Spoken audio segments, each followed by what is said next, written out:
MG Motor launched the Hector facelift at the Auto Expo 2023 with prices starting at 14.7 lakh rupees going all the way up to 21.7 lakh rupees.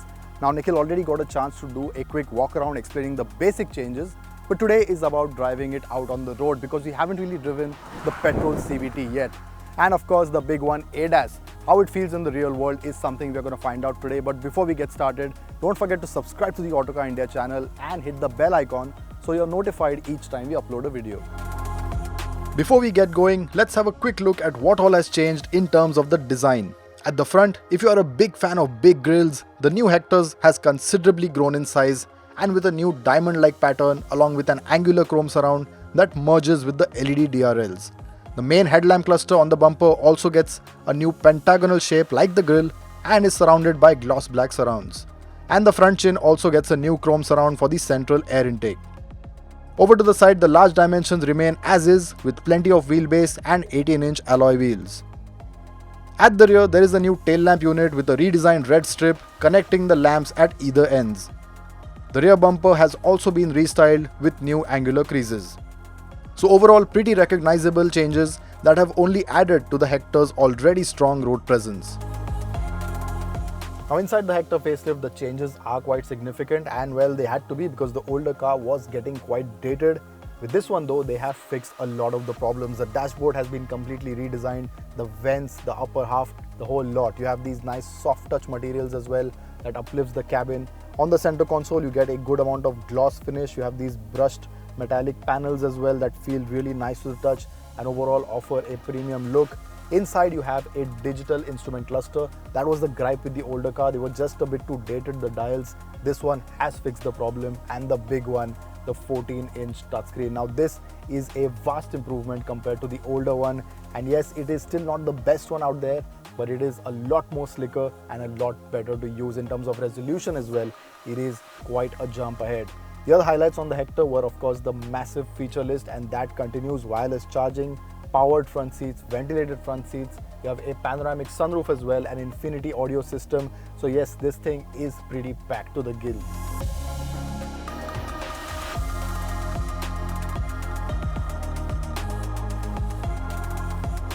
At the back, things are unchanged with impressive levels of space on offer, plenty of legroom, headroom and width. 3 in the back here can be absolutely comfortable. The boot space too is unchanged from the massive 587 liters. But how does it feel like to drive? Powering the updated Hector are two engine options, a petrol and a diesel, a 1.5 litre turbo petrol engine making 143 horsepower and 250 Nm with the option of a 6-speed manual and a CVT gearbox. And then on the other side you also have a 2 litre diesel with a 6-speed manual. No diesel auto on offer yet. But the version we have today is the CVT that gets the ADAS features exclusively. No other variant of the Hector gets ADAS apart from the petrol auto. Now before we get to the ADAS, what is the engine gearbox combination like? Well, it is not too different. The engine is nice and smooth, very refined. Refinement was never really an issue with this 1.5 litre petrol unit. What was a bit of an issue was the turbo lag in the bottom end of the rev range, and that unfortunately is still there. Now even though there is a hint of turbo lag initially, the Hector CVT picks up pace quite fast. In fact, compared to the DCT version, it is over 2 seconds faster in a 0 to 100 sprint. Same goes for the kickdown times that are faster than the DCT version.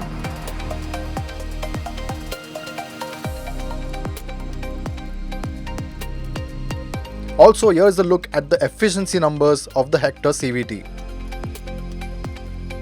However, overtaking is where the Hector struggles and you really have to wring its neck to sort of get a move on. If you slam the throttle, there's that boomy sound, you know, the rubber band effect of the CVT.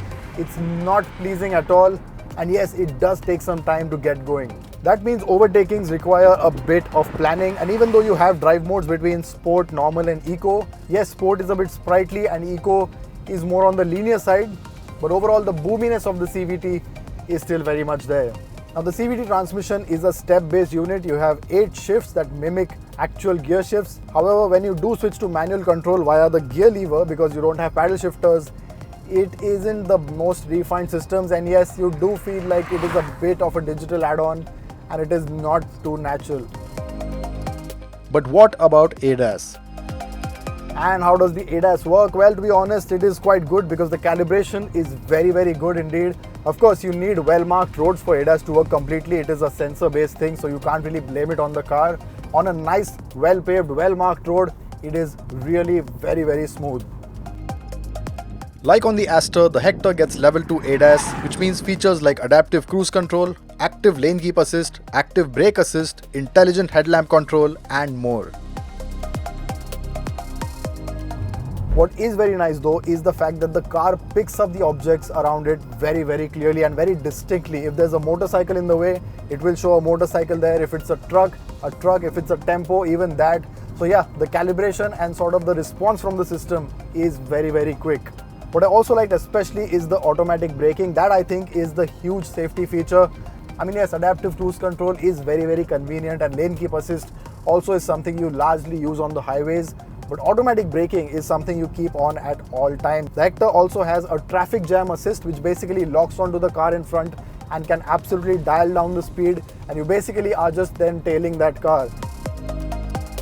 Addition of the ADAS has surely upped the Hector's safety, but yes, you can't rely completely on it. It is an assist and not a replacement. However, in terms of overall convenience, there are two negatives in my book. First is the touchscreen. Now it's a massive touchscreen and it houses everything, and that also is the problem because for aircon and basic stuff, you really need to sort of take your eyes off the road and get into the system. And yes, it does have voice commands and it is quite intuitive, but it just is easier if you just have physical switches. That is one thing that just cannot get old because it is just so natural. The Hector is big on voice commands with over 50 English voice commands with 5 language options for the navigation as well. And the other negative I had are the front seats, because while they are nice in terms of ventilation and they offer decent support as well, the lumbar support is a bit too much, and I desperately needs lumbar adjustment because it just protrudes a bit too much, and yes, it does become a pain, especially on long drives. Now the Hector also gets 18-inch wheels compared to the first version that got 17-inch. They refreshed it later and made it 18 inches because it just wasn't looking proportional. However, that has had an effect on the ride quality because low speed ride now is a tad firm and you do tend to bounce around quite a fair bit. The Hector was never big on handling, quite expectedly, and this one is no different. The steering is light and a bit too vague, so not a lot that you can get in terms of driver focus, but it is a convenient car to drive overall.